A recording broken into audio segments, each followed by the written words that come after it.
All right, we had to do this. The Olympics are starting this weekend. Joe House is here. 20 years ago, before podcasts, I think, were invented, Joe House and I bet on Argentina to win the gold medal at the 2004 basketball part of the Olympics. They were 10-1 odds.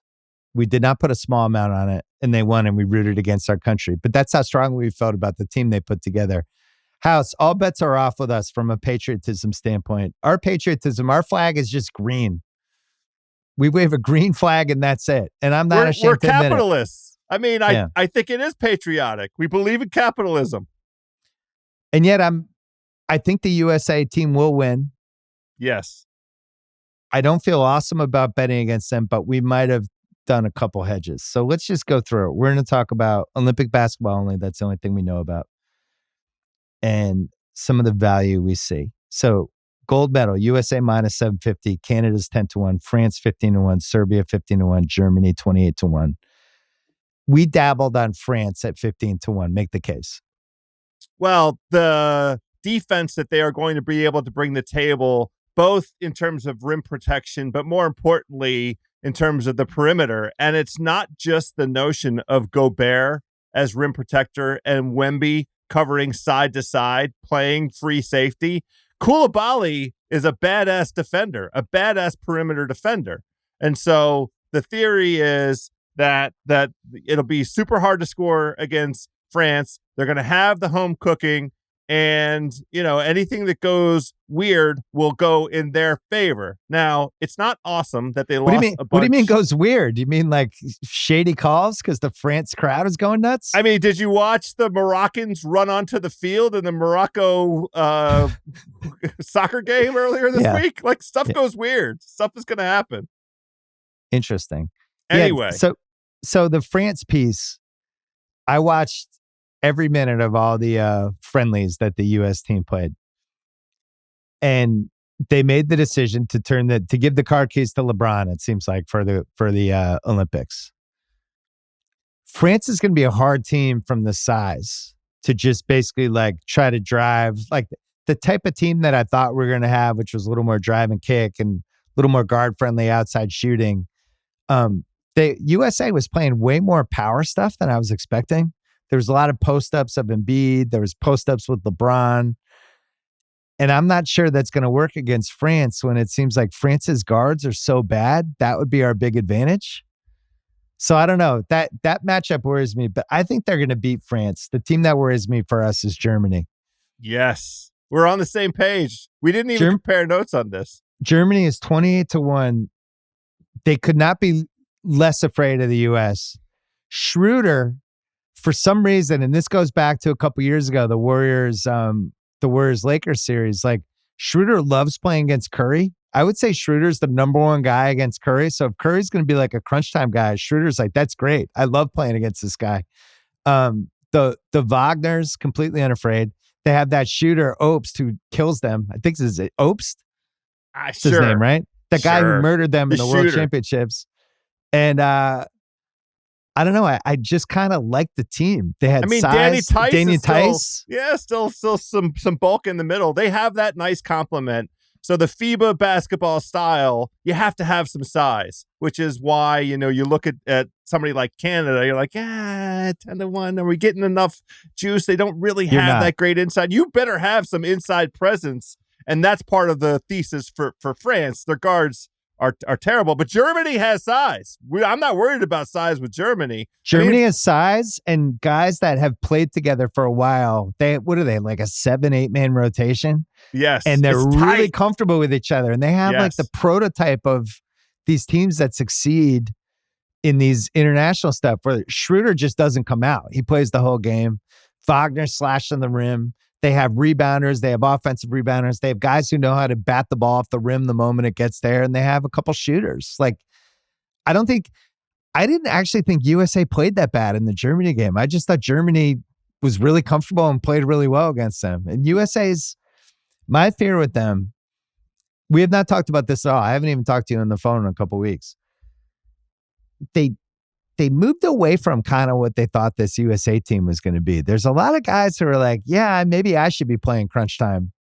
There's there's some alpha stuff I'm just concerned about. There's a lot of guys who seem like they're not being used exactly how they get used during the NBA season, and I'm not sure it's the best version of them. Like Tatum was bad in the exhibition games, I thought. Well, He didn't have the ball a lot, and he just didn't seem comfortable. We have a threshold question. Is KD playing? Is KD definitely playing? Because we're going to start playing basketball. The U.S.'s first game is Sunday, and he hasn't played with this team at all. Now, does it matter? He's potentially the greatest Olympian in the history of the United States competing in Olympic basketball if he gets his 4th gold medal, and he's a crucial player in previous gold medal runs. But we have a chemistry experiment going on here, an ongoing chemistry experiment, which is why South Sudan was competitive and why Germany was competitive. And your question is exactly the right question. Who is the crunch time 5 and who is going to feel comfortable with having their minutes diminished and be able to come in and still make an impact? Because we're looking at the props for players, and I sort of put in our thread, what about this player or that player? But the biggest question is who's getting minutes and who's getting crunch time minutes, and how do you allocate that? I think they're a little bit susceptible, right? A little bit susceptible, which is why you and I both have some exposure to a handful of countries that are not the United States of America. Yeah, I did the minutes thing on Sunday because I just think people kind of forget every 4 years how few minutes there are and how you're basically looking at 4 guys playing between 25, 28 minutes a game, and then maybe 3 to 4 guys as the bench dudes. And that's it. Edwards and Booker, one of those guys is going to lose. If KD plays, I think Tatum's going to lose. I think Tatum's going to lose minutes. And I thought Tatum was going to be the guaranteed Melo Wade 6-man spot, but he doesn't seem totally comfortable with it. They have a lot of guys who are used to having the ball all the time. And they made the decision to give the car keys to LeBron, and he looked good in those last 2 games. But on the other hand, he had the ball a lot. They barely beat South Sudan, and they barely beat Germany. And nobody else really looked that good. So I think they're kind of stuck because I think they've made LeBron the point forward. I don't like the way he looks with Embiid together. I think they look too slow. It's exactly the type of team, they're not playing with the right kind of pace. And Kerr said this after the last game. He's like, I don't like the way we're playing.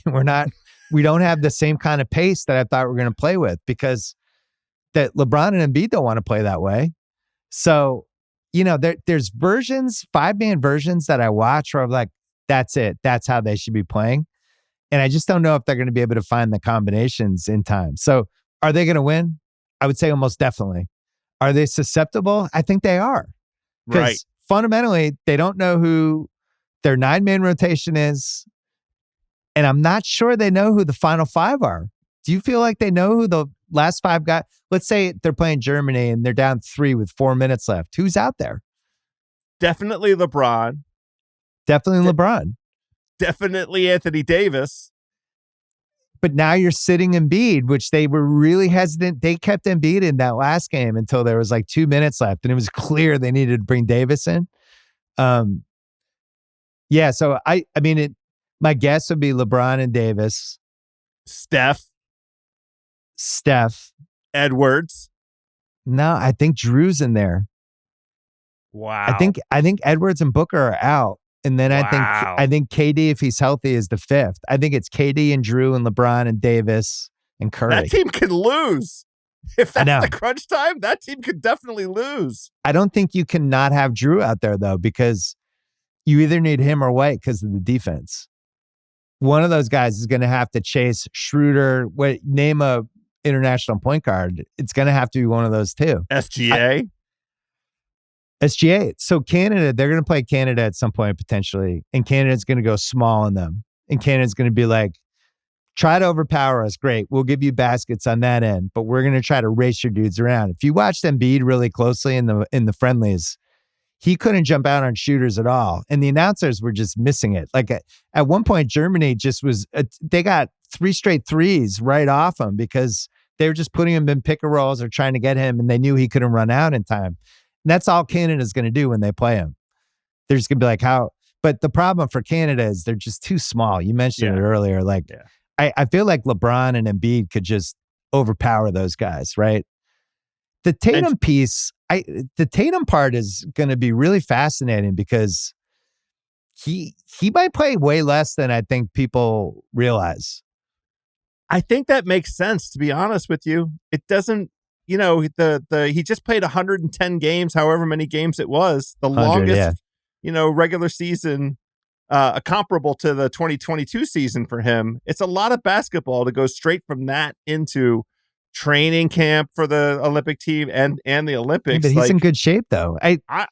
The question for me is, LeBron was the point forward on an 8 seed that won one playoff game. Tatum was basically the point forward on a team that went 81-20 and easily won the playoffs. And are we sure we should be marginalizing Tatum like this? Well, what's your goal? I mean, because they just have Tatum on the side. We're not giving LeBron's minutes to Tatum in the 2024 Well, but that's the thing. Olympics. They've made the decision to give the car keys to LeBron. And I'm not sure Tatum is a stand on the side guy because he's not a good 3-point shooter. So KD, I think, is going to get those minutes. Wow. KD, who... If he's healthy. Healthy? Yeah. Because the other one... We really one... talked ourselves into this. I love this. Well, the other one who is not used to not having the ball is Edwards. Sure. You've guys who are just like, I'm just not used to standing over here hoping I get the ball. That's not how I don't really.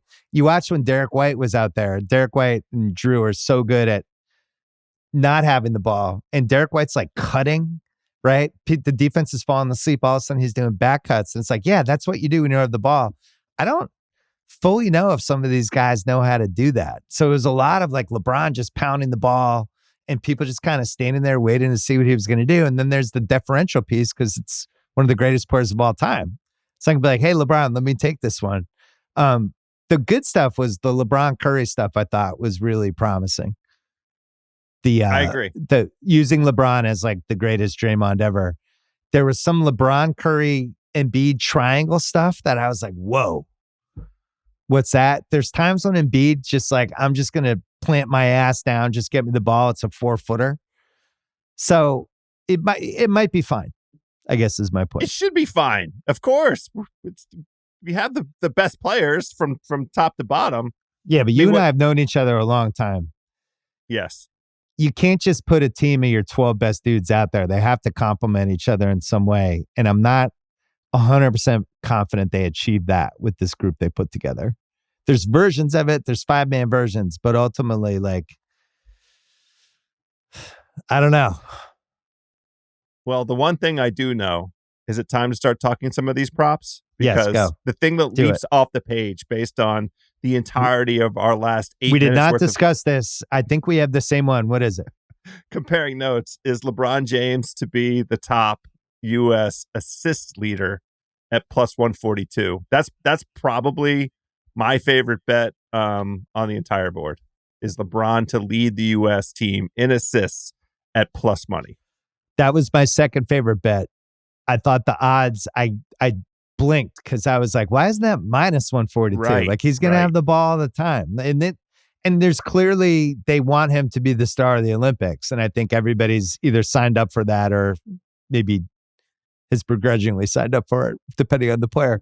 I like that one. That was my second favorite. My favorite was Anthony Davis, most rebounds on Team USA, minus 110. I was shocked. It's right I think here. he's going to win that comfortably. Yeah, it's right here. See, because the other thing with Embiid, like, right? Well, the other thing with Embiid, are we sure Embiid's going to be able to play in every game? All we've done is watch Joel Embiid when it becomes like, playoff time, important game time, not be able to play. And by the way, he's still not in shape. And by the way, congrats to Philly for having, a forced kind of training camp to put the dude through some kind of discipline in the summer. Right. Post his Philly's injury. The big winner. Yeah, he's Philly actually like exercising. Winner. It's 100% right. He doesn't want to be embarrassed. I mean, the most important thing, I'll knock on wood. I mean, obviously, we're slightly disparaging Joel, but I want him to be healthy for this upcoming NBA season. Slightly, he's out of shape. As usual. Just what watch him on new? Watch him on TV. Yeah. He's the luxury item of this team that I'm both not sure they need, But then on the flip side, I think they really need him because they do. Like, guess what? When they play France, you know who's going to be nice to have? Joel Embiid. Exactly right. When they play Jokic, guess what? He's going to be really fired up to go against Jokic for whatever. But yeah, to me, I mean, this is such a good moment for Anthony Davis. So this is why I think the odds aren't better for most total rebounds on Team USA. Because it's Anthony Davis. What does that mean? Well, he could at any point just be rolling on the ground holding something. No, don't do that. I'm just saying, like don't do that. Well, he's not Cal Ripken Jr. I think that's why, because he clearly should be a heavy favorite for most rebounds, but you have to factor in the very good in terms of playing the last 2 seasons. Who did you like for most points? Because I'll read the odds. It's LeBron's plus 320, Curry is plus 340, Edwards plus 440. That's not happening. Embiid plus 650. It's conceivable. Even if he's playing 20 minutes a game, I could see him averaging 19 points a game in 20 minutes. Durant plus 790. I don't see it with the calf. Davis plus 790. And then Tatum 13-1, which I really would have liked 3 weeks ago in that Wade, Melo off the bench, instant offense, lots of threes. But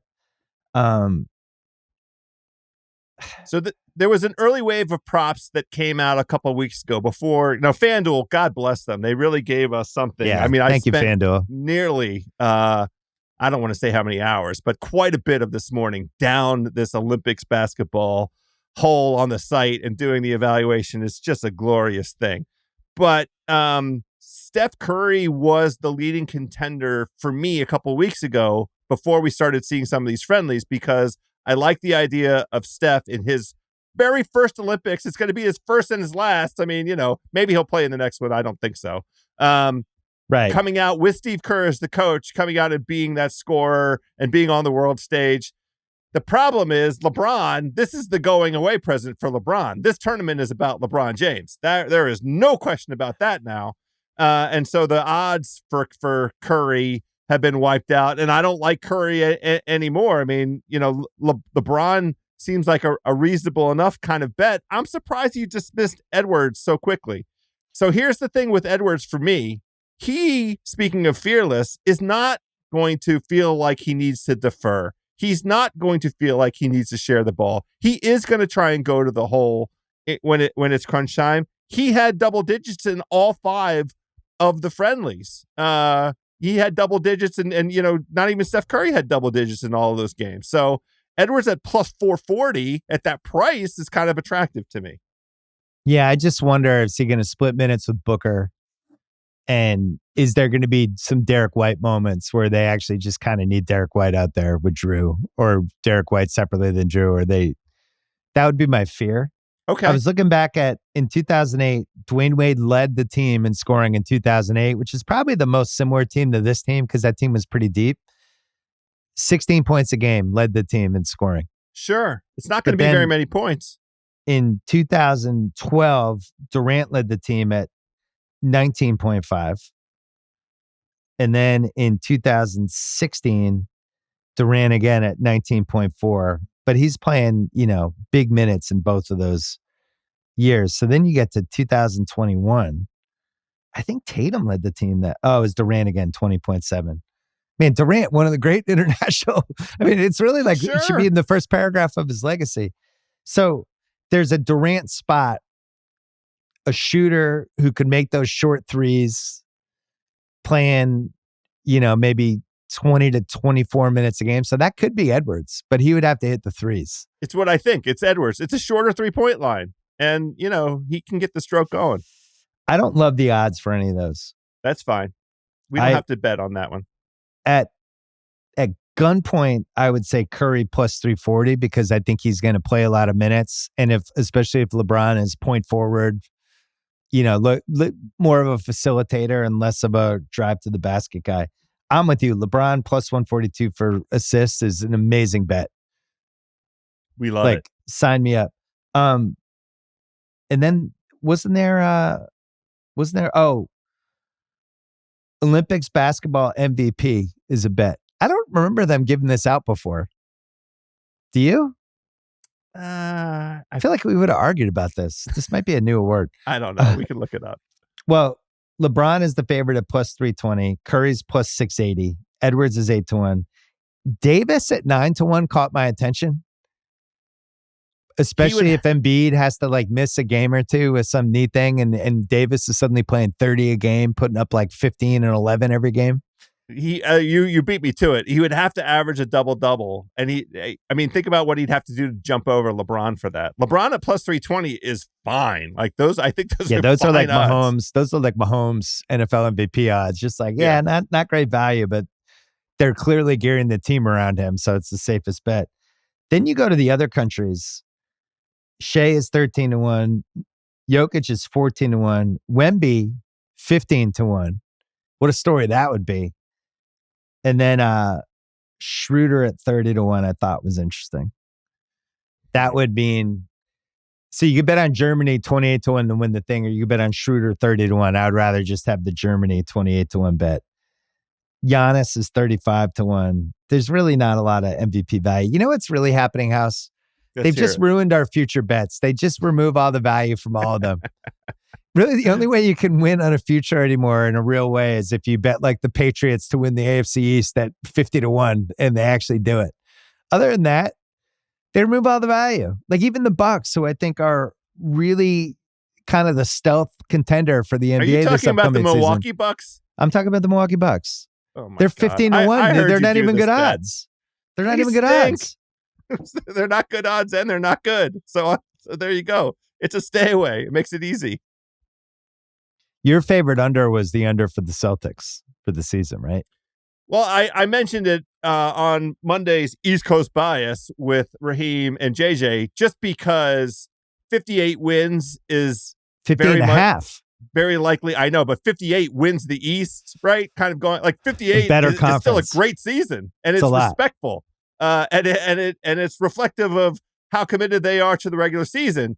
It's just they don't have Porzingis. I agree with you that at least till the All-Star break. Yeah, February.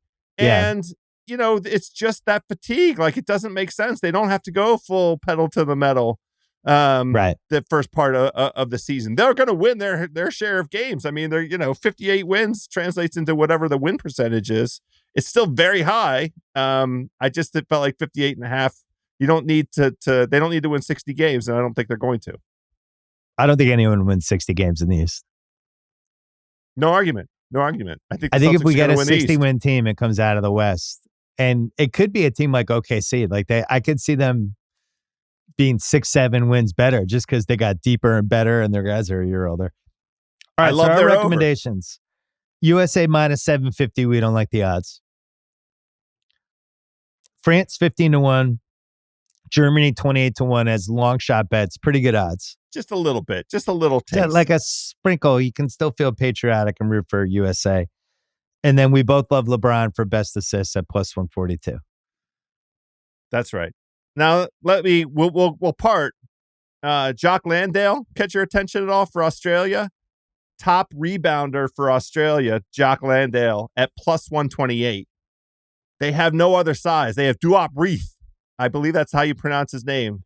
I didn't realize that was something you could bet on. I didn't get to the on FanDuel. I didn't get to the Jock Landale section of You didn't go all the way down to Australia? I obviously didn't go all the way down, but I didn't realize. Giddy is available at minus 290 to lead Australia in assists. That's fine. You just have to lay the juice. It's like that doesn't feel like a bad bet. But Jock Landale available at plus 128, plus money for Landale to lead in rebounds. That's my other favorite bet on the board. That's really good. Most points for them, Giddy's plus 184. I saw one of the Australia games, and I thought Giddy, you could just see it. That he's going to be good in Chicago. I feel pretty confident. That's a perfect situation for him. Yeah. Guess what? He needs the ball all the time, which puts something in common with him and half the guys on Team USA. We'll see how it goes. I'm sure there's going to be some drama. There's going to be a game in the first four where they look like shit and they're losing at halftime. I still think they're going to win, and I think the LeBron MVP bet is the smart thing too, because he's going to bring the flag out at the beginning of the Olympics. Like it just feels like this is the LeBron thing. It's an interesting spot for Curry, by the way. Because I think Curry was like, I thought this was going to be my Olympics. I've never been on the Olympic team. I agree. What happened to the Steph Curry Olympics? This is going to be the LeBron going away present. This whole year, he gets Bronny. I mean, would it surprise you if he plays this year, gets all this stuff with Bronny, and then retires at the end of the season? He gets Zach LaVine. That's the Celtic hater in you. I don't know what moves what moves are available for them. Zach they haven't LaVine. Made a move. They haven't even signed free agent. It's great. It's great. They're a play-in team. What do you want to say? The Lakers are a play-in team. You think they're even a play-in team? What was their over-under on FanDuel? The 43.5. Lakers. Oh my God. Warriors. 43.5. Houston. These three teams. What do these three teams not have? Which one of these doesn't belong? Houston 43.5. Lakers 43.5. Warriors 43.5. It's awesome. So good. I'm so excited. This West, where we only know that Portland and Utah are going to suck. Even San Antonio, I'm not 100% convinced is going to suck. And then you quickly move into the Houston Clippers, Kings, Warriors, Pelicans, Lakers. Like, who the fuck knows? It's great. So good. I can't wait. It's going to be a fun season. But we are way more excited about NFL. I know you've been doing prep. Oh, the prep, yes. I'm going to be... Speaking of deep dives. I'm going to be diving in.